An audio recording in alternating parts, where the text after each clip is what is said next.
बिस्मिल्लाहिर्रहमानिर्रहीम। अस्सलाम वालेकुम नाज़रीन, प्रोग्राम सच बात में आपको कहेंगे खुशामदीद। मैं हूँ हुमार सनान। आज के प्रोग्राम का स्टार्ट लेंगे और स्टार्ट में हम बात करेंगे चेयरमैन पीपल्स पार्टी बिलावल भुट्टो ज़रदारी की, जिन्होंने इक़्तिदार में आकर 17 वफाकी वजारतें बंद करने और 300 यूनिट तक बिजली मुफ्त देने का ऐलान कर दिया है। बिलावल भुट्टो ज़रदारी का मज़ीद कहना था कि इक़्तिदार में आकर किसान, मजदूर और नौजवान कार्ड और गरीबों को 300 यूनिट तक बिजली मुफ्त फराहम करेंगे। मज़ीद भी उन्होंने बड़ी बड़ी बातें की हैं, बड़े बड़े दावे किए हैं। उनके हवाले से अगर आपको बताएं तो वो कहते हैं कि आइंदा आने वाली हुकूमत को ये वादा करना होगा कि 5 साल के अंदर तनख्वाहें दुगनी करेंगे। पुराने सियासतदान पाकिस्तान का माजी हैं, आप मुस्तकबिल हैं। नौजवानों के हवाले से उनका ये कहना था कि आप पाकिस्तान का मुस्तकबिल हैं, हम मिलकर मेहनत करेंगे और मुल्क की तरक्की में हिस्सा भी डालेंगे। अब जो बुलंदो बांग दावे कर रहे हैं बिलावल भुट्टो ज़रदारी, बड़ी बड़ी बातें कर रहे हैं कि हम इक़्तिदार में आए तो 17 वफाकी वजारतें बंद कर देंगे और गरीबों को 300 यूनिट तक मुफ्त बिजली फराहम करेंगे।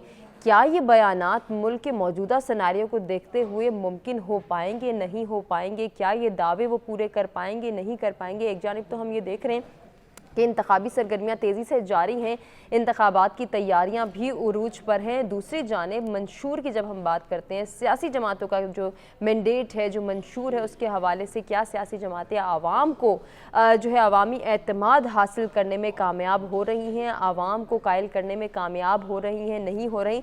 शायद उसी सिलसिले की ही ये एक कड़ी है कि बिलावल भुट्टो ज़रदारी गरीब कार्ड, नौजवान कार्ड, मजदूर कार्ड, किसान कार्ड की बात करें कि अगर हम इक़्तिदार में आते हैं तो फिर हम इन जो है वो सेक्टर्स में काम करेंगे, गरीबों के लिए काम करेंगे। क्या वो कर पाएंगे या नहीं कर पाएंगे? ज़रा प्रीवियस कारकर्दगी को भी मद्देनज़र रखते हुए गुफ्तगू के सिलसिले को आगे बढ़ाते हैं, अपने मेहमानों की जानिब बढ़ते हैं, उनसे उनका ओपिनियन ले लेते हैं। जो हमारे साथ मेहमान मौजूद है, तारुफ कराते हैं, गुफ्तगू का बाकायदा आगाज़ करते हैं। Senior analyst brigadier retired Ghazanfar Ali साहब हमारे साथ मौजूद हैं, लॉ एक्सपर्ट आरिफ चौधरी साहब हमारे साथ मौजूद हैं और सीनियर एनालिस्ट जाहिद गशकोरी साहब हमारे साथ मौजूद हैं। आप सबको खुशामदीद कहना चाहेंगे। आरिफ चौधरी साहब, आपसे गुफ्तगू का आगाज़ कर लेते हैं। सर, जिस तरह से चेयरमैन पीपल्स पार्टी बिलावल भुट्टो ज़रदारी ये दावे कर रहे हैं, बड़ी बड़ी बातें कर रहे हैं, क्या आपको लगता है ये हकीकत पर मबनी हो सकती हैं? बहुत शुक्रिया। किसी भी बात को देखने के लिए, किसी भी दावे की सदाकत को जांचने के लिए सबसे बड़ी कसौटी जो होती है या कसौटी जो होती है वो माजी होता है, एक्सपीरियंस होता है, जो किसी शख्स ने भी किया हो।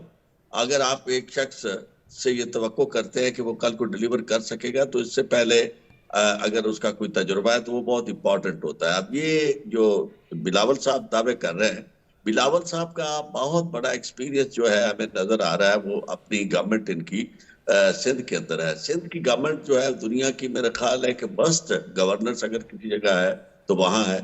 रैम्पेंट करप्शन है और लोगों की जो हालत है वो इस हद तक अबतर है कि पूरी दुनिया कानों को हाथ लगा रही है। कराची को इन्होंने किस हालत में कर दिया है और बाकी जो इन्होंने अब तक जी आरिफ चौधरी साहब की जानिब हम दोबारा बढ़ेंगे। ब्रिगेडियर साहब, जिस तरह से हम बिलावल भुट्टो ज़रदारी की बात कर रहे थे, प्रीवियस एक्सपीरियंस को मद्देनजर रखते हुए, क्या आपको लगता है कि आने वाले वक्त में जो दावे कर रहे हैं बिलावल भुट्टो ज़रदारी, मजदूर कार्ड, नौजवान कार्ड, गरीबों को 300 यूनिट तक मुफ्त बिजली फराहम करने की बातें, क्या ये पूरी हो सकेंगी? पाकिस्तान जब आप 300 यूनिट बिजली की बात करते हैं, जब आप जहाँ तक उनकी प्रीवियस परफॉर्मेंस है उसके ऊपर जितना बात करेंगे, जितना क्रिटिसाइज करेंगे वो कम है। बिकॉज जिस तरह पीपल्स पार्टी ने सिंध को तबाह किया है, तबाह बर्बाद किया है, उसके ऊपर जितनी भी आप लंबी स्टोरियां करें वो कम से कम होंगी। जो लोगों को लुट के खा गए हैं, करप्शन रैम्पेंट है, वहाँ पे स्ट्रक्चरल डैमेजेस भी ज्यादा है। उसके बाद जब आप बात करती है 2-3 चीजों के हिसाब से, तो पहले इसको दे देते हैं जो उन्होंने कहा 17 वजारतें कम करेंगे। तो आप सिंध में उठा के देखिए कि आज पीपल्स पार्टी की हुकूमत है और वहाँ कितनी वजारतें, वहाँ पे चलते हुए स्वीपर को, काम करने वाले बंदे को, जो अपने घर का नौकर है उसको, सबको उन्होंने वजीर बनाया हुआ है। तो ये तो है उनकी परफॉर्मेंस। दूसरी बात करते हैं आपके जी नौकरियां देंगे, तो नौकरियां कहाँ से देंगे? तो ये उठा के फिर सिंध कार्ड उठा के दीजिएगा कि तीसरी दफा हुकूमत कर रहे हैं। और वहाँ पे क्या कहने को, तो ये बातें बड़ी अट्रैक्टिव है क्योंकि ये इलेक्शन सिंबल होते हैं, मंशूर के तौर पर आप इनको पेश कर रहे होते हैं। जनाब जुल्फ़िकार भुट्टो साहब ने भी पेश किया था, उन्होंने कहा था रोटी कपड़ा और मकान, लेकिन रोटी कपड़ा और मकान का आइडिया दे के उन्होंने फौरन ही पाकिस्तान की जितनी इंडस्ट्री थी उसको नेशनलाइज कर दिया था, और उसके बाद फिर पाकिस्तान से इंडस्ट्री जो भाग के बांग्लादेश और बाकी जगहों चली गई, और जिस तरह यहाँ पे मजदूर यूनियनों का रवाज हुआ और उन्होंने स्ट्रक्चर्स को तबाह किया, तो आज भी आपके सामने तो वो जो है बीको की एक बहुत बड़ी मिसाल है लाहौर के अंदर, जिसको नेशनलाइज किया गया था, जो उस वक्त तकरीबन मोटरसाइकिल बनाने जा रहे थे, और बाकी इंडस्ट्रीज तबाह हुई। अब इसके साथ साथ आप बात करते हैं कि जी आप 300 यूनिट बिजली फ्री देंगे, तो देखिए पाकिस्तान, हकीकत ये है, अगर इनकी परफॉर्मेंस ना भी देखे तो हकीकत ये है कि पाकिस्तान की इकोनॉमी लिंक्ड है IMF से और वर्ल्ड बैंक से और बाकी जो तरक्याती जो डोनर एजेंसीज हैं। हम जब भी कोई काम करते हैं, अभी जो PDM ने तबाह बर्बाद किया, और PDM की हुकूमत ने, बिलावल भुट्टो ने जो कुछ किया, क्या किया सिवाय बाहर दौरे करने की और अपनी अयाशियां करने के लिए, कोई प्रोडक्टिविटी तो उसके दौरे से नहीं आई। तो वो जब तक आपको IMF इजाजत नहीं देगा या उसके प्रोग्राम से आप नहीं निकलेंगे, तो सोचने वाली बात है। एक आम आदमी को सोचना चाहिए कि जी आप किस तरह 300 यूनिट बिजली फ्री दे सकेंगे, जबकि IMF आपसे कह रहा है कि जी आप एनर्जी के ऊपर और जो है कीमतें बढ़ाएं, और रोजाना नेपला की आप रिलीज देखती है कि ₹1.54, ₹55, ₹60 तक आप यूनिट ले गए। तो ये बेवकूफों वाली तो बातें हो सकती है, ये एक अहमक का ख्वाब तो हो सकता है, लेकिन ये रियलिस्टिकली ये चीजें इम्प्लीमेंटेबल नहीं है। दूसरी बात ये है कि उन्होंने कहा कि जी ओल्ड जनरेशन को चला जाना चाहिए। मैं एग्री करता हूँ इस बात से कि पाकिस्तान के अंदर किसी टाइम पे कोई यंग जनरेशन को अनान इख्तिदार लेना चाहिए, लेकिन यंग जनरेशन को जो तंजीम साजी में मसरूफ ना हो, जो लोगों के घर पे जाके तंजीम साजी ना कर रही हो और मार खा के और अपना चोटे खा के नेशनल अस्पताल में दाखिल ना हो रही, इस किस्म की यंग जनरेशन ना हो। वो यंग जनरेशन हो जो सोच रखती हो, जिसके अंदर कोई मुस्तकबिल की सोच हो। तो वो, और चूंकि जितने ये बाबे हैं, बुढ़े हैं, जितने अभी देखिए ना, एक शख्स है जो लंदन में बैठा रहा, वहां बैठ के वो पाकिस्तान के खिलाफ साजिशें करता रहा, वहां पे जो जितनी पाकिस्तान के खिलाफ प्रोपेगेंडा होता था वो लंदन से इनिशिएट होता था। यहाँ आके उसने जो कुछ कहा वो भी आपको पता है कि वो लोग जिन्होंने उसको फैसिलिटेट किया था, जल बाजवा इसको ले लिए, उनके खिलाफ उन्होंने कहा कि जी मुकदमा चलाए। तो अब इन लोगों को ये चले हुए कारतूस है, इनको इससे जान छुड़ानी चाहिए पाकिस्तानियों। इनकी ये अब इतनी कैपेसिटी नहीं रह गई है, अगर वो कैपेसिटी इनमें होती तो आप मुझे बताएं ना। तो सर आप इस बात से मुत्तफिक है, जैसे बिलावल भुट्टो जरदारी भी कह रहे हैं कि पुराने सियासतदान पाकिस्तान का माजी है, अब मुस्तकबिल चेंज हो जाएगा? मैं इससे मुत्तफिक हूँ कि यंग जनरेशन को सामने आना चाहिए, ठीक, लेकिन फिर आपसे वो अर्ज करूंगा, यंग जनरेशन वो हो जिसको समझ हो कि आपने सियासत को या पाकिस्तान को किस तरह चलाना है। बिलावल भुट्टो साहब ने जिस तरह फॉरेन मिनिस्ट्री को चलाया है, उसमें सिवाय इसके कि आप जाके मुल्कों के दौरे कर लें, महंगे होटलों में ठहर जाएं, अपना वहाँ पे रिलैक्स करें, इसके अलावा अगर तो उनके जाने से पाकिस्तान के अंदर कोई ऐसे माहिदे आए होते जो जिनका कोई पाकिस्तान की इकोनॉमी में या पाकिस्तान के लोगों पे या पाकिस्तान के अवाम पे असर पड़ा होता, तो मैं कहता कि उन्होंने ठीक किया जो पैसा जाया किया। लेकिन दुख की बात यह है कि इस वक्त हमारे पास यंग जनरेशन में जो लोग नजर आ रहे हैं वो मौरूसियत में नजर आ रहे हैं। वो मौरूसियत में यंग जनरेशन कबूल नहीं है कि जी बाप हटा तो बेटी आ गई, बाप हटा तो बेटा आ गया। इसके अंदर वो लोग होने चाहिए जो नीचे से डेवलप हो के आए। उसमें काश कोई हुकूमत ऐसी आए जो स्टूडेंट्स यूनियन को यूनिवर्सिटीज में बहाल कर सके। वो जगह होती है जहाँ से आपकी यंग जनरेशन देख के मुल्क के अंदर वो कुछ लोग होते हैं जो लोकल बॉडीज में आते हैं, लोकल बॉडीज के इलेक्शन लड़ते हैं, वहाँ पे वो मेयर बनते हैं, काउंसलर बनते हैं। ये आपको नर्सरी चाहिए यंग जनरेशन को सामने लाने के लिए।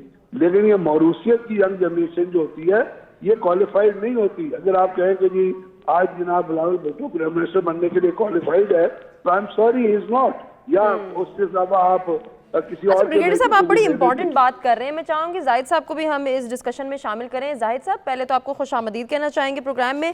सर, जिस तरह से चेयरमैन पीपल्स पार्टी बिलावल भुट्टो जरदारी ने ना सिर्फ 300 यूनिट मुफ्त बिजली फराहमी की बात की है गरीबों को, इसके साथ साथ वो ये भी कहते हैं कि सोलर और विंड पावर मंसूबे लगाकर अपनी बिजली खुद पैदा करेंगे, वापडा और के इलेक्ट्रिक की ज़रूरत भी ख़त्म हो जाएगी। सर, क्या हमारे पास इतना पोटेंशियल है, हम इतने केपेबल हैं कि हम ये काम कर सकते हैं और के इलेक्ट्रिक और वापडा को हम खुदा हाफिज कह सकते हैं? देखिए, ये तीनों बड़ी सियासी जमातों के लिए एक लम्हा फिक्रिया होनी चाहिए कि चाहे वो जो भी प्लान दें, इलेक्शन से आपको मालूम ही है कि सिर्फ बहुत थोड़े दिन बाकी रह गए हैं।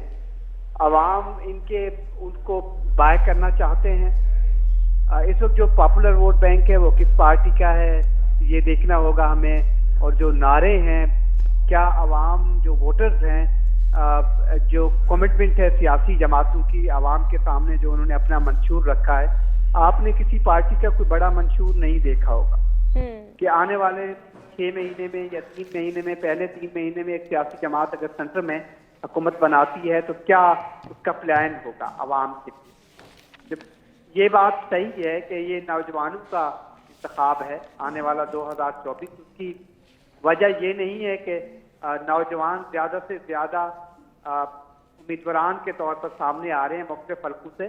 उसकी एक वजह ये भी है कि पाकिस्तान में 6 करोड़ वोट जो है वो नौजवानों का, और ये 6 करोड़ वोट अगर कास्ट होता है, 4 करोड़ भी हो जाए, तो पाकिस्तान की सियासी जो सूरत हाल है या पार्लियामेंट में बैठे हुए मौजूदा जो सूरत हाल होगी नौजवानों की वहाँ पर होगी, फिर डिसीजन आपको मुख्तलिफ नजर आए। और अगर आप इस पूरी दौड़ में देखें, जो 60 पिछले नेशनल असेंबली के मेंबरान थे वो इस सियासी दंगल में शामिल नहीं, ज्यादातर नॉन जो कि सियासतदान हैं।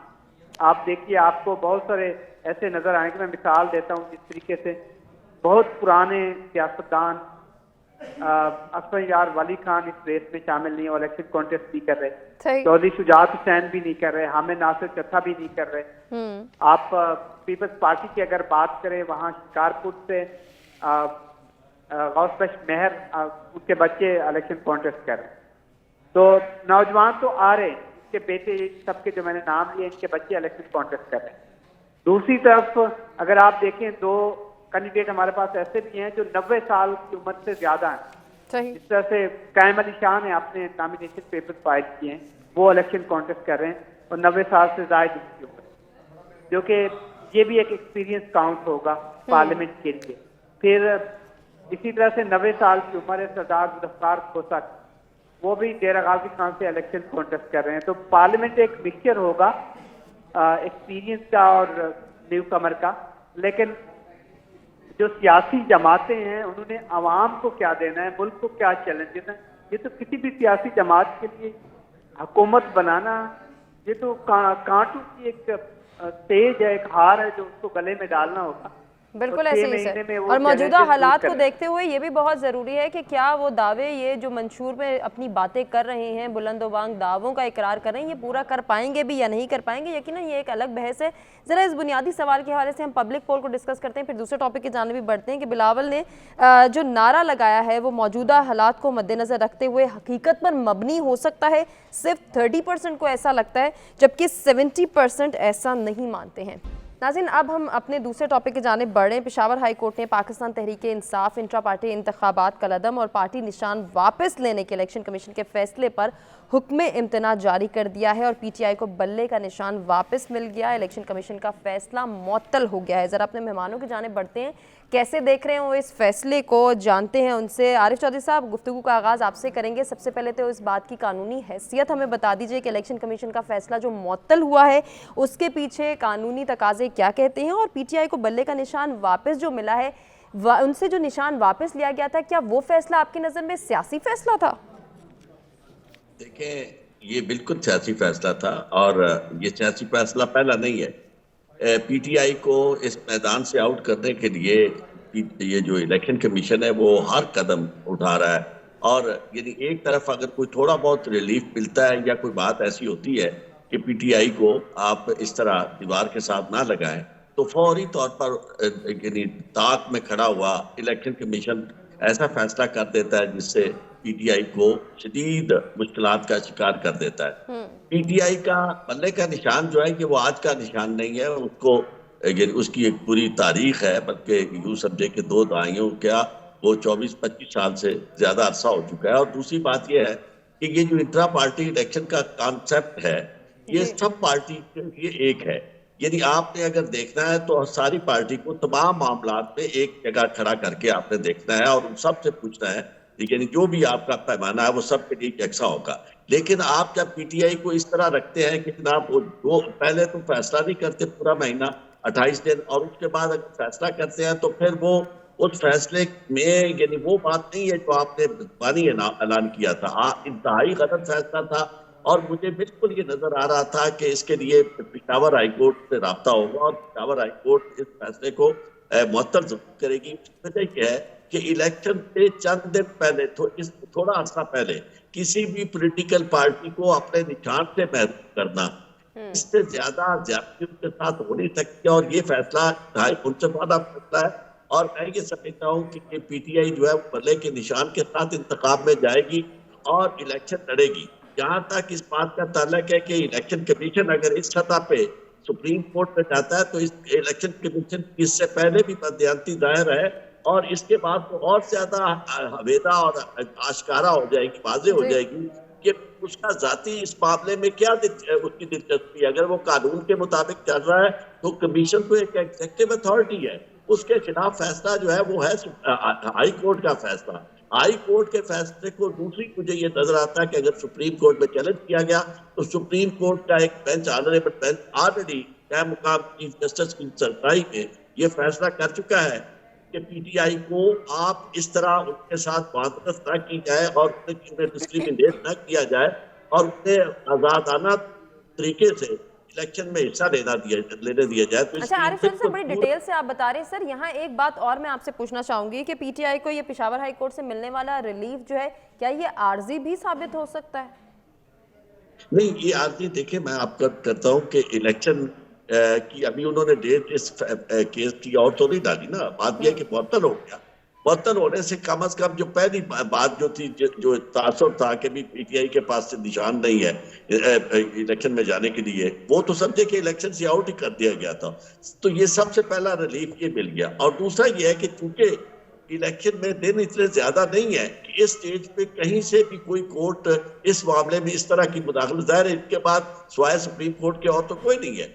ये हुक्म इब्तदाई जो है ये आप ये समझे कि मुकम्मल तौर पर रिलीफ मिल गया, चूंकि बुनियादी तौर पर ये फैसला ये जो है इसको जब दोबारा भी देखा जाएगा यानी इस नोटिस के बाद भी, दोनों पार्टियों को सुनने के बाद भी, तो फिर भी इसके अलावा कोई और नतीजा नहीं अखज़ किया जा सकता और कोई फैसला और नहीं किया जा सकता स्वाय इस फैसले के कि जो निशान उसका मौजूद है उसी निशान के साथ वो इंतखाब में उतरे, इंतखाबी मैदान में जाए और वोटर्स को जो ऑलरेडी उसने तारफ अपना करवाया हुआ इंतखाबी निशान का उसी के साथ वो इलेक्शन लड़े। तो मैं समझता हूँ कि ये उससे लिया नहीं जाएगा और ये फैसला कायम रहेगा। ठीक हो गया सर, आपका ओपिनियन आ गया। ब्रिगेडियर साहब, आपको क्या लगता है, जैसे हमने आरिफ चौधरी साहब से पूछा था पीटीआई से बल्ले का निशान वापस लेने की जो बात हुई थी, आपकी नजर में क्या वो सियासी फैसला था? बड़े दुख की बात यह है कि हमारे यहाँ इतने बड़े बड़े अदारे, जो दुनिया में बड़े अदारे होते हैं, जैसे आपने इलेक्शन कमीशन की तरफ इशारा किया, दुख की बात यह है ये अदारे जो है टाउट्स के ऊपर चल रहे हैं। कुछ टाउट्स रखे हुए हैं इस वक्त और ये काम कर रहे हैं और वो टाउट्स हैं जो कुछ लोगों के इशारों पे, कुछ लोगों के डायरेक्शन पे, कोई पैसे खा के, कोई फेवर्स लेके चलते हैं। जैसे यहाँ पे एक वो अकबर अहमद आदमी है, उन लोगों का कोई इफेक्ट नहीं है उस चीज के ऊपर जिस केस को आप रेफर कर रहे हो। अगर पीटीआई को बल्ले का निशान मिला है तो वो तो पीटीआई से और पाकिस्तान के लोगों से रिलेटेड है ना। हर पार्टी ने जाके किसी निशान के ऊपर इलेक्शन लड़ना है, चाहे वो बल्ला हो, चाहे वो दवात हो, चाहे वो कुर्सी हो, या कोई चीज हो। कोई पार्टी बगैर निशान के इलेक्शन किस तरह लड़ सकती है? तो ये जो टाउट्स किस्म के लोग होते हैं, बुनियादी तौर पर तो ये होना चाहिए कि असूल की अगर आप बात करते हैं तो इनकी किसी किस्म की रेट या किसी किस्म की एप्लीकेशन को एक्सेप्ट ही नहीं करना चाहिए। पाकिस्तान की एक तारीख है कि इसमें इलेक्शन हुए हैं, पीपल्स पार्टी ने भी हिस्सा लिया है, PMLN ने भी हिस्सा लिया है। सिर्फ एक दफा पीपल्स पार्टी पार्लियामेंटेरियन बनानी पड़ी और उन्होंने अपना निशान जो है तलवार से तीर की तरफ कर दिया। लेकिन उनको ये नहीं कहा गया था कि आप इंट्रा पार्टी इलेक्शन करवाएं। जब इंट्रा पार्टी इलेक्शन और इस किस्म की चीजें होती, इसकी मतलब है कि वो अदारा जो कह रहा है, वो अदारा जो है वो बाइस्ड है, वो मलेशियस है। उसके अरकान जो है वो न्यूट्रल नहीं है, उनके अरकान ट्रांसपेरेंट नहीं है। उनके अरकान की क्रेडिबिलिटी के ऊपर बहुत बड़ा सवाल उठता है। Definitely. और जब क्रेडिबिलिटी के ऊपर सवाल उठ जाए तो वो लोग जो इदारों में मौजूद होते हैं वो कॉम्प्रोमाइज लोग होते हैं, वो फिर बेईमानी करेंगे, वो मलेशियसनेस करेंगे, वो इलेक्शन के रिजल्ट को ट्विस्ट करेंगे, वो मुख्तलिफ किस्म के हथकंडे इस्तेमाल करेंगे क्योंकि उनके पर्सनल बायसेस हैं। और जो इलेक्शन कमिश्नर है इसका तो बायस पूरे पाकिस्तान को पता है कि सईद मेहदी साहब कौन थे और ये कौन है।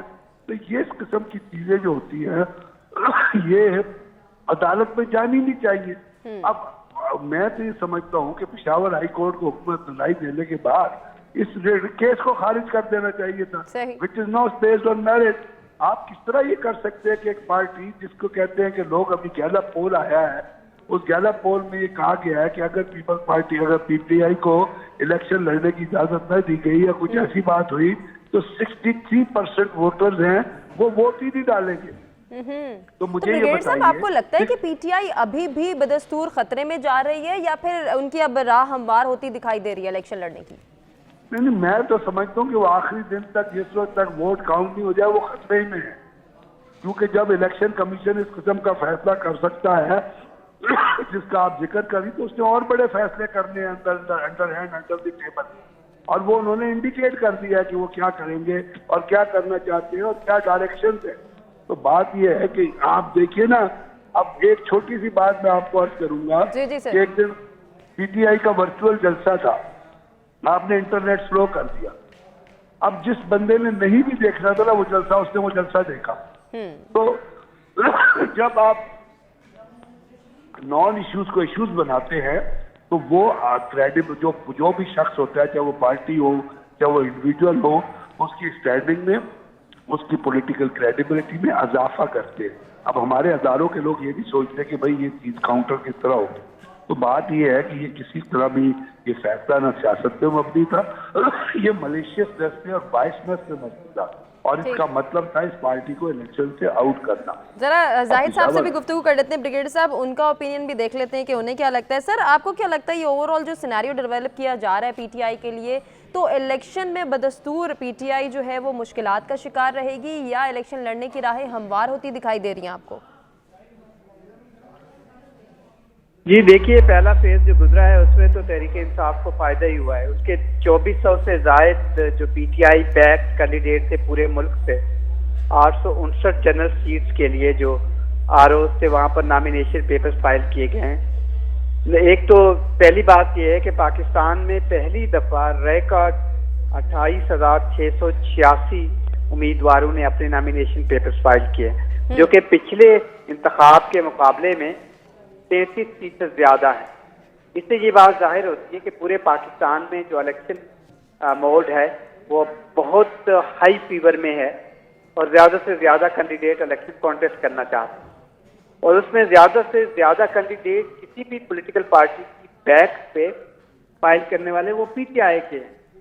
और ये इनिशियल रिपोर्ट्स हैं, फाइंडिंग्स हैं जो मैंने कई अजला से हासिल किए। फॉर एग्जाम्पल, आप रहीम जार खान के एक हल्के से अगर NA-171 आप देखिए या 17, वहां से टोटल कैंडिडेट 31 हैं एक हल्के से, तो वहां 11 पीटीआई बैक कैंडिडेट ने अपने नॉमिनेशन पेपर्स फाइल किए।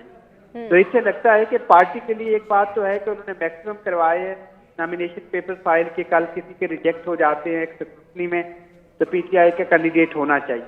सही। और फिर ये देखना ये होगा कि दूसरी सियासी जमातों के भी कैंडिडेट आए हैं लेकिन वो कम है इससे। अब देखना ये होगा कि क्या पीटीआई के तमाम कैंडिडेट विड्रॉ करते हैं सिवाय एक के। जब कॉन्टेस्ट हो रहा होगा, फाइनल कैंडिडेट की लिस्ट सामने आएगी, क्या विद इन प्रॉब्लम होगा पीटीआई के लिए? एक हल्के से 4 हल पीटीआई बैक कैंडिडेट कॉन्टेस्ट कर रहे होंगे और वो पार्टी की बात नहीं मानेंगे। क्या पार्टी उनको ऑर्गेनाइज कर पाएगी? पार्टी का कंट्रोल होगा उस कैंडिडेट पर? सही। एक को टिकट मिलती है, अभी तो ये भी कंफर्म नहीं है कि पीटीआई के पास चांद बल्ला होगा या नहीं। ये केस मुझे सुप्रीम कोर्ट में जाता हुआ नजर आ रहा है और सुप्रीम कोर्ट ही इसका फैसला करेगी। लगता ऐसे है कि वो तो सर, जिस तरह से आप कह रहे हैं कि अभी ये भी कंफर्म नहीं है कि पीटीआई को बल्ले का निशान मिलता भी है या नहीं मिलता, तो क्या पीटीआई के पास कोई प्लान बी हो सकता है? देखिए, ये अच्छा सवाल है आपका। आप तहरीक इंसाफ उस वक्त पॉपुलर वोट बैंक के साथ खेल रही और जहां पर बल्ला जो चलता हुआ नजर आता है वो तो लगता है ऐसे है कि ये T10 मैच बना देगा, लेकिन क्या हतमी अभी सुप्रीम कोर्ट में ज़ाहिर है केस एक सब्जुडिस है, इस पे बात नहीं की जा सकती। अगर भला नहीं आता इन केस, जो कि इस स्टेज पे हतमी कुछ नहीं कहा जा सकता, तो फिर पीटीआई के लिए बड़ा मसला होगा और उसके लिए वो चीजें हासिल करना नामुमकिन हो जाएगा या मुश्किल तरीन अमल होगा जो वो उम्मीद करे। अगर भला रहता है तो मुझे लगता है कि ये बड़ा टफ कॉन्टेस्ट होगा दो पार्टीज के दरमियान, तीन पार्टीज के दरमियान। हकीकत में वो पीटीआई है, नून लीग है और पाकिस्तान पीपल्स पार्टी है। पाकिस्तान पीपल्स पार्टी जो पहले मोमेंटम में नजर नहीं आती थी, लेकिन अब लगता है कि मोमेंटम बन रहा है पार्टी का। स्पीड से नहीं बन रहा जिस तरीके से एक तवक्को कर रही थी पीपल्स पार्टी। जनूबी पंजाब से नहीं बना है उसका मोमेंटम, बलोचिस्तान से उसने मोमेंटम बनाने की कोशिश की। अभी आपके प्रोग्राम में मैं ये भी सुन रहा था कि जमीयत उलमा इस्लाम के साथ उसकी एक बातचीत ऑलमोस्ट फाइनल स्टेज, जिसमें उनका इलेक्शन इत्तेहाद होगा और मुझे लगता है वो बलोचिस्तान में ज्यादा होगा। उसकी लगता है कि एक टफ कॉन्टेस्ट होगा वहाँ। अच्छा, पंजाब में आपको होता ये इत्तेहाद दिखाई नहीं दे रहा सर? जमात का जो जमीयत उलमा इस्लाम का पंजाब में वोट बैंक है वो उतना है नहीं और पीपीपी भी बहुत कमजोर है पंजाब में, उसमें कोई शक नहीं है। वो मोमेंटम बनाने की कोशिश कर रहे हैं। अभी देखिए जनूबी पंजाब से 25 जो इलेक्टेबल्स हैं जो कि नेशनल असेंबली के मेंबरान बनते रहे हैं, उन्होंने अभी किसी सियासी जमात को ज्वाइन नहीं किया है, शामिल नहीं हुए किसी सियासी जमात में। वो शायद इस हवा का इंतजार कर रहे हैं कि कौन सी सियासी जमात सेंटर में हुकूमत बनाएगी, वो उसके साथ मिल बैठे। वो जिस तरफ कैंडिडेट जाते हैं हमेशा तारीख बताती है। 2008 से आप उठा के देख लीजिए, मैं आपको बता देता हूँ। 2008 में 24 पाकिस्तान पीपल्स पार्टी के वहां से निकली थी जनूबी पंजाब से, सेंटर में पीपीपी ने हुकूमत बना दी। फिर 2013 में नून लीग की वहां से 29 सीटें निकली थी, उन्होंने सेंटर में हुकूमत बना ली। इसी तरह 2018 में तहरीक इंसाफ ने वहां से 24 सीटें निकाली थी, बल्कि 27 सीटें निकाली थी और उन्होंने सेंटर में हुकूमत बना ली थी। तो अब ये कैंडिडेट जिनके पास जाएंगे, जिनकी झोली में, चाहे वो पीपीपी के पास जाएं या नून लीग के पास जाएं, मुझे नहीं लगता ये तहरीक इंसाफ के पास जाएंगे, क्योंकि ये पार्टी छोटी है और उनको मालूम है कि तहरीक इंसाफ शायद सेंटर में हुकूमत ना बना पाए। ठीक हो गया जाहिद साहब, जरा दीगर मेहमानों से भी उनका ना इस बात पे ओपिनियन ले लेते हैं। आरिफ चौधरी साहब, बड़ी इंटरेस्टिंग गुफ्तगू हो रही है। जाहिद साहब से दो चीज़ें हम जान रहे हैं, एक तो बल्ले का निशान रहता है, नहीं रहता तो प्लान बी क्या होगा पीटीआई का, साथ ही साथ पंजाब की सूरत हाल भी डिस्कस हो रही है। पंजाब में इत्तेहाद होगा नहीं होगा, टफ टाइम मिल सकता है, बल्ला अगर रहता है, जाहिद साहब कह रहे थे नून लीग को और पीपल्स पार्टी को। सर, इस सारे सिनेरियो पे आप क्या कमेंट करेंगे? मैं ये समझता हूँ कि इस वक्त जो जंग है वो अवाम और एस्टेब्लिशमेंट के दरमियान जंग जो है वो रूप धार रही है। यानी इसकी शक्ल इसके अलावा और बनती नजर नहीं आती। जो कॉन्टेस्ट पॉलिटिकल पार्टीज के दरमियान होना चाहिए था, जिसे आप रिवायती अंदाज में जिस तरह जाहिद किशकोरी साहब तजिया कर रहे थे, वो मुझे नहीं लगता कि आप वो रवायती किस्म के इलेक्टेबल्स जो है वो कोई रोल प्ले कर सकेंगे।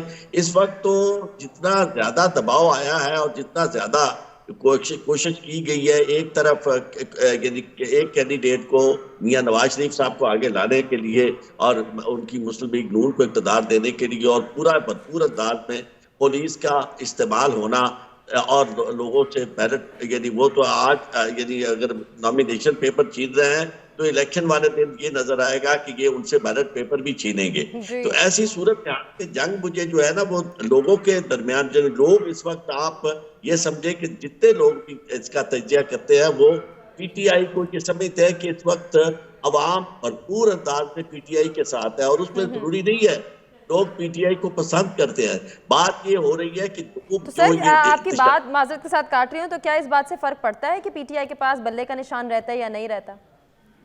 इससे बड़ा फर्क पड़ता है। लेकिन ये अगरचे ये कहा जा रहा है, देखिए मैं आपको एक अर्ज करूं कि इस वक्त पीटीआई की सूरत हाल, जिस तरह ब्रिगेडियर साहब ने वर्चुअल जलसे की बात की, पीटीआई की ये पोजीशन है कि उसे जो मर्जी आप निशान दे दें, लम्हों में वो निशान हर जगह पहुंच जाता है। लेकिन इसके बावजूद एक कंफ्यूजन बहुत ज्यादा क्रिएट होगा ये निशानों की वजह से कि बहुत सारे लोग जो है ये क्लेम करेंगे कि जनाब ये मेरा निशान है। और यही वजह है कि इस वक्त इलेक्शन कमीशन इस ताक पे है और कोशिश ये कर रहा है कि आखिरी हथियार के तौर पर बल्ले का निशान ना दिया जाए, क्योंकि इससे वो अनपॉपुलर होना तो नहीं, लेकिन उससे सबसे बड़ा खतरा जो है वो ये कंफ्यूजन क्रिएट करने का। और जिस तरह आपने देखा है कि अक्सर ये होता है कि जब किसी पार्टी को हराना हो तो या किसी कैंडिडेट को, तो उसी तरह के मिलते जुलते निशान जो है, यानी मतलब है कि मिसाल यानी घड़ा है तो उसके साथ मिलता जुलता कोई लोटा या कोई और इसकी तरह की चीज यानी दे दी जाए जिससे कंफ्यूजन क्रिएट हो। तो इसी तरह मैं ये समझता हूँ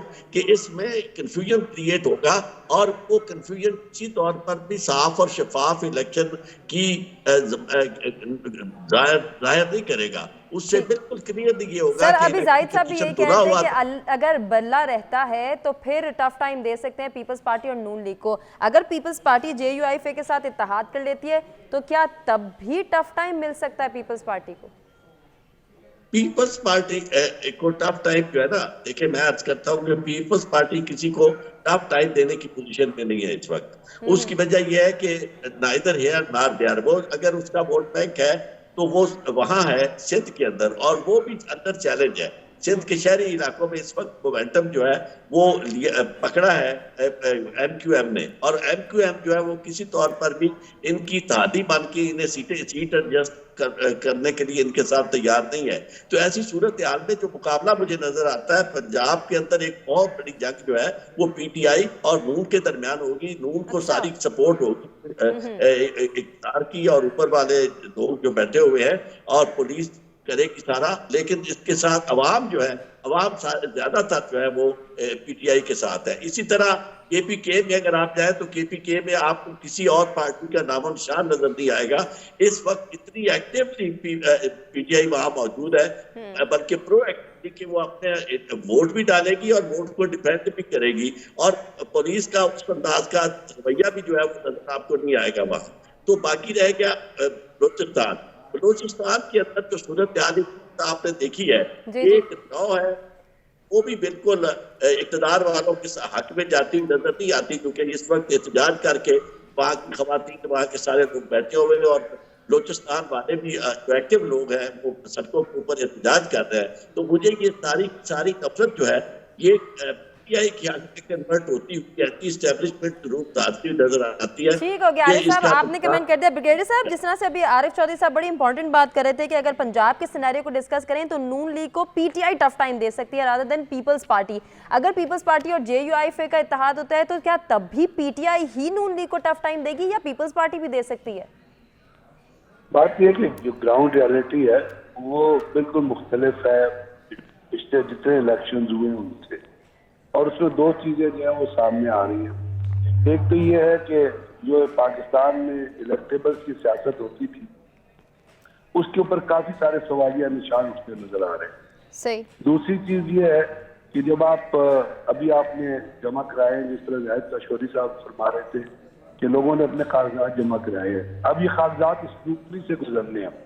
अभी आपको इंतजार इस चीज का करना है कि उसमें उस स्क्रूटनी से गुजरते हुए कितने लोग होते हैं जो इलेक्शन से आउट होते हैं, उसमें कितने लोग होते हैं जो आउट होने वाले में PMLN के होते हैं, कितने PPP के होते हैं, कितने PTI के होते हैं। उस रेशो को देखना और उस रेशो पे गौर करना बड़ा जरूरी है। चौथी चीज ये है कि लोग जो है इस पाकिस्तान में यूथ जो है उसका वोट बैंक बहुत ज्यादा है, और यूथ जितनी अब जब देखते हैं, इसमें कोई कहने में कोई कॉन्स्पिरेसी थ्योरी नहीं है, लेकिन यूथ सारी ओरिएंटेड हुई है PTI की तरफ, और वो ये चाहते ही है कि PTI बनने के निशान पे इलेक्शन लड़े। जैसे चौधरी साहब ने कहा बल्ले का निशान नहीं होगा तो कंफ्यूजन आएगी। अब पीपल इस हिसाब से अब KPK की सिचुएशन तो बिल्कुल क्लियर है। वहाँ पे जो पुराने सियासतदान थे, मुझे लगता है कि अगर कोई ट्रेडिशनल सीट्स निकालेगी तो ANC निकालेगी, JUI उसमें सीट्स नहीं निकालेगी। बलूचिस्तान में बहुत सारा इलेक्शन जो होता है वो पर्सनल फीसडम पे होता है, सरदारों पे होता है, वही इलेक्शन जीतते हैं। JUI अगर जाती है तो सिब्बी और जोब से कोई सीटें निकाल लेती है, इस दफा वहां से चले सीटें निकाल लेंगे। जहाँ तक पंजाब का ताल्लुक, पंजाब के अंदर पीपल्स पार्टी इस वक्त बिल्कुल -में खड़ी है, और PMLN भी बहुत डिसएडवांटेज पे खड़ी है। तो बात इसमें सिर्फ देखने की ये है कि मेरे नजर में सिर्फ ये मैं सोचता हूँ कि इलेक्शन कितना फेयर होता है। सही। उसके ऊपर आप मुस्तकबिल का लाए अमल जो है उसको फोरकास्ट कर सकते हैं। बहुत सारी चीजें ग्राउंड रियलिटी से रिफ्लेक्ट ये कर रही हैं कि PMLN ने भी यूज किया है, पीपल्स पार्टी ने भी यूज किया है, JUI ने भी यूज किया है। सर आपने तो सारी बात ही जो है वो एक बात पे, एक स्टेटमेंट पे मुख्तसर कर दी कि इलेक्शन कितना फेयर होता है, इस बात पे मुनहसर है कि सियासी जमातें क्या करेगी। जाहिद साहब, इसी बात पे आपका कमेंट मैं फौरी से लेना चाहूँगी। तो क्या आपको लगता है कि आने वाला जो इलेक्शन है वो मुल्की इस्तेहकाम का बाइस बन सकेगा? जी बिल्कुल बनेगा। एक होप रहनी चाहिए। एक जमहूरियत पसंद के तौर पर पूरा मुल्क यही चाह रहा था कि इलेक्शन हो, एक नई पार्टी नया मैंडेट लेके आए और जितने चैलेंजेस हैं वो नई पार्टी की सब कुछ या नई जो हुकूमत है वो हल कर सकती है। अब तो ये लगता नहीं है कि एक सियासी जमात कोई भी इसमें होली सोली हुकूमत बना पाएगी। पाकिस्तान का जो जमहूरी ढांचा है, सिस्टम है, वो बड़ा कमजोर हुआ है, जिससे कई सियासी जमातों का एक मरबा होगा या फिर कंसोर्शियम ऑफ सियासी जमातों का होगा, जिस तरह से PGM का था, वो मिलके सेंटर में हुकूमत बनाए। सही। मैं नहीं देखता कि कोई सियासी जमात इवन PMLN या तहरीक इंसाफ इवन जो मौजूदा सूरत हाल है उसको देखते हुए या PPP वो हुकूमत सेंटर में होली सोली नहीं बना सकती। उसको दूसरी जमातों का सहारा लेना पड़ेगा, जिससे कोई भी जो जितनी भी सियासी जमातें होंगी सेंटर में, फिर वो गवर्नमेंट बड़ा डिसीजन नहीं दे सकती। तो ये हालात लगता है बड़े यकदम से तेजी से तब्दील हो जाएंगे। ये तो एक बज़ाहिर तो ख्वाब लगता है, ये टाइम लगेगा। और लेकिन हम तवक्को तो कर सकते हैं और दुआ भी कर सकते हैं कि आने वाला इलेक्शन मुल्की इस्तेहकाम का बाइस बने। ज़रा हमारा जो बुनियादी सवाल था उसके हवाले से पब्लिक पोल को डिस्कस कर लेते हैं। क्या पीपल्स पार्टी पंजाब में JUIF के साथ इत्तेहाद करने से नून लीग और PTI को इलेक्शन में टफ टाइम देने में कामयाब होगी? 75% को ऐसा लगता है, जबकि नाज़रीन 25% ऐसा नहीं मानते हैं। आज का तीसरा टॉपिक डिस्कस करेंगे, इसराइल फ़लस्तीन कशीदगी के हवाले से बात करेंगे। तर्जुमान हमास के मुताबिक 2 रियासती हल मुस्तरद करते हैं। इसका मकसद इसराइल को तस्लीम कर लेना है। ये 1 स्टेट कॉन्सेप्ट, 2 स्टेट कॉन्सेप्ट काफ़ी दिनों से हम डिस्कस कर रहे हैं। इसका वाहिद हल क्या है और क्या जिस तरह से बात हो रही है मसला फ़लस्तीन के हल की तरफ, तो क्या वाहिद रियासती हल काबिल अमल है भी या नहीं? ये है हमारा आज का बुनियादी सवाल जो हम अपने तीनों मेहमानों से करना चाहेंगे। आरिफ चौधरी साहब, आपसे आगाज़ करेंगे। सर, जिस तरह से तर्जुमान हमास का बयान सामने आया है कि इसका मकसद जो है वो इसराइल को तस्लीम कर लेना है, अगर हम 2 रियासती हल को मुस्तरद ना करें तो उन्होंने इसलिए इसको मुस्तरद कर दिया है।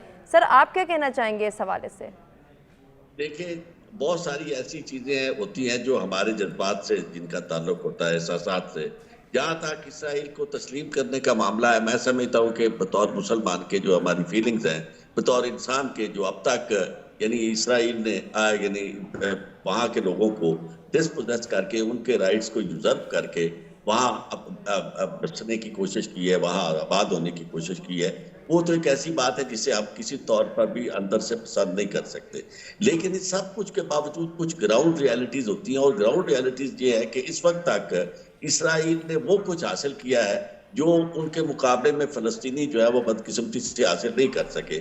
सबसे बड़ी बात है कि इसराइल ने बतौर रियासत के खुद अपने आप को जमहूरी रियासत के तौर पर मनवाया है, और उसके अलावा उसने अपनी जो ताकत है वो हर मैदान में वाशी ताकत में लोहा मनवाया है। उसके अलावा उसने जो खारजी मैदान है उसमें अमेरिका जैसी कुव्वत को और यूरोपीय यूनियन और यूरोपीय जितने भी यूरोपीय ममालिक है उनकी सबको अपने साथ मिलाने में वो कामयाब हुआ है। यही वजह है कि अब तक उसकी नाजवाजियां और उसके जुल्म पर बरियत और उसकी दहशतगर्दी जो है, इंसानी हकूक की खिलाफ वर्जी जो है, उसके बारे में भी उसे कोई टफ टाइम नहीं मिला दुनिया से।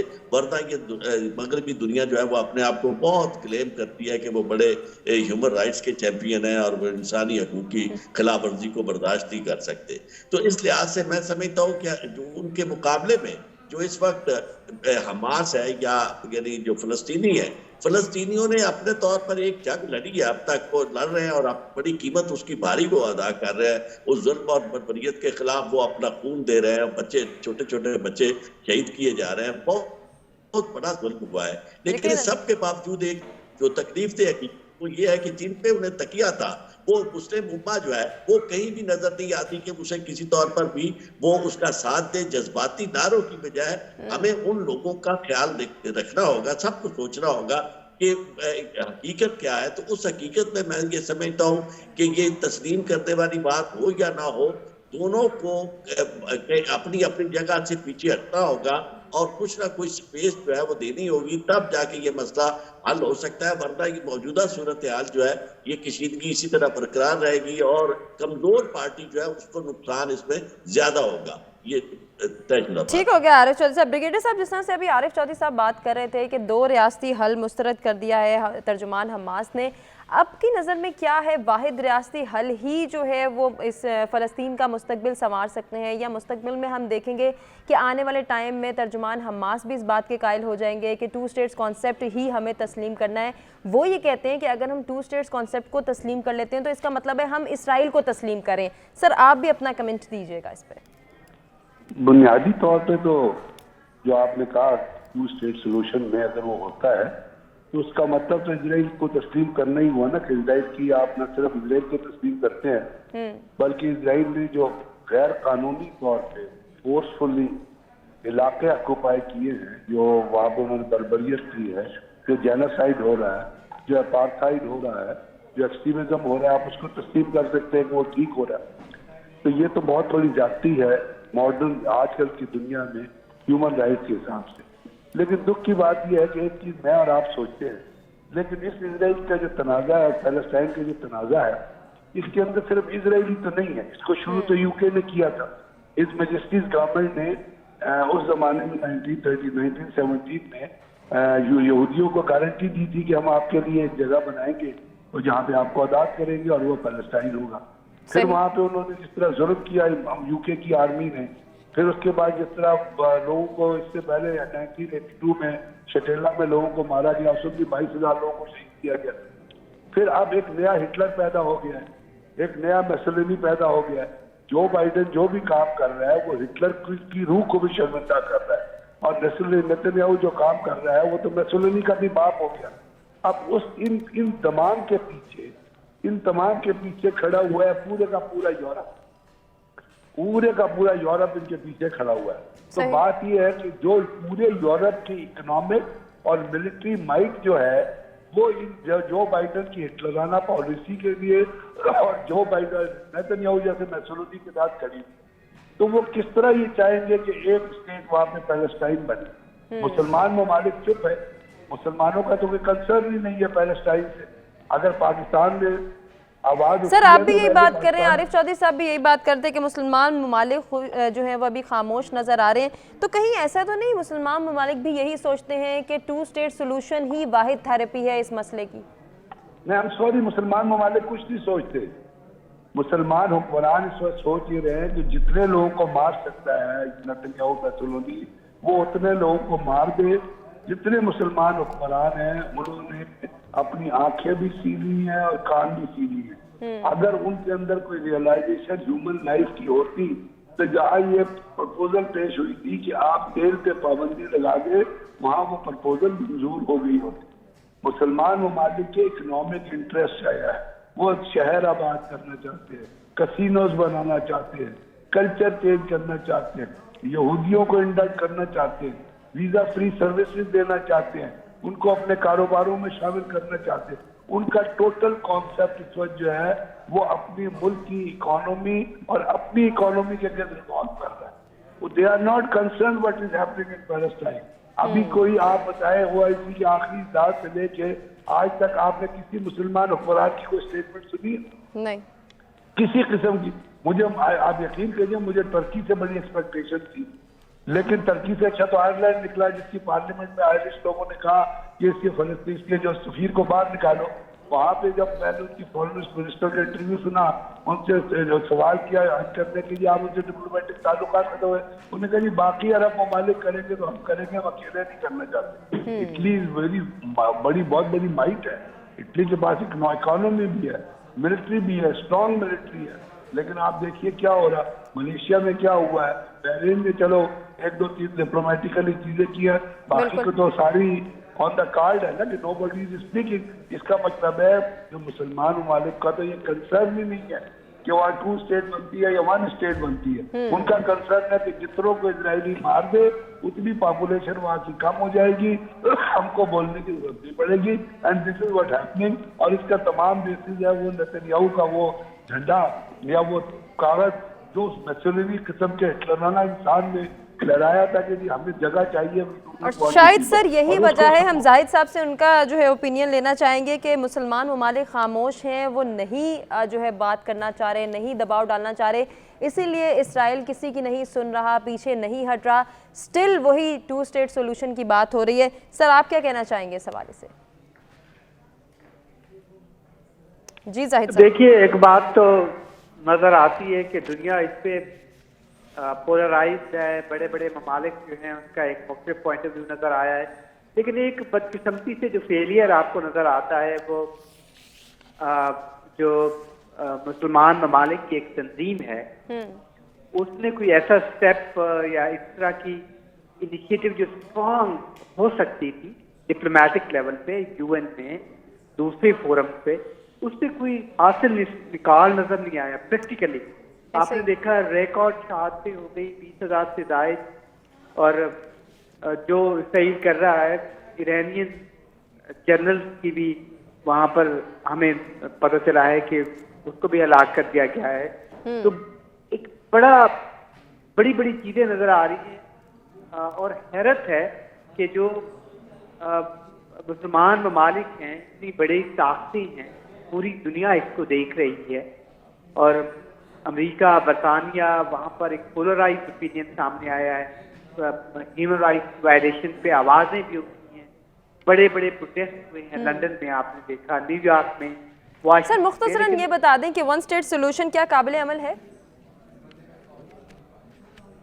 देखिए, इस पे अभी बातचीत सारी कोई फाइनल कंक्लूसिव स्टेज पे नहीं, अब सोल्यूशन तो देना होगा ताकि इन तमाम चीजों को रोकने के लिए। मुझे बज़ाहिर लगता नहीं है इस स्टेज पर कि बहुत जल्दी जंग बंदी हो जाएगी। ठीक हो गया सर, आपका ओपिनियन आ गया, हमें क्लोजिंग की जाने बढ़ना है। बुनियादी सवाल हमारा यही था कि मसला फ़लस्तीन का वाहिद रियासती हल काबिल अमल है। 95% को ऐसा ही लगता है कि ये सोल्यूशन काबिल अमल है, जबकि 5% ऐसा नहीं मानते हैं। अपने तमाम मेहमानों का शुक्रिया अदा करना चाहेंगे जिन्होंने अपने कीमती वक्त और कीमती तज्ज़िये से आगाह किया, और नाज़रीन आपसे इजाज़त लेंगे। अल्लाह निगहबान।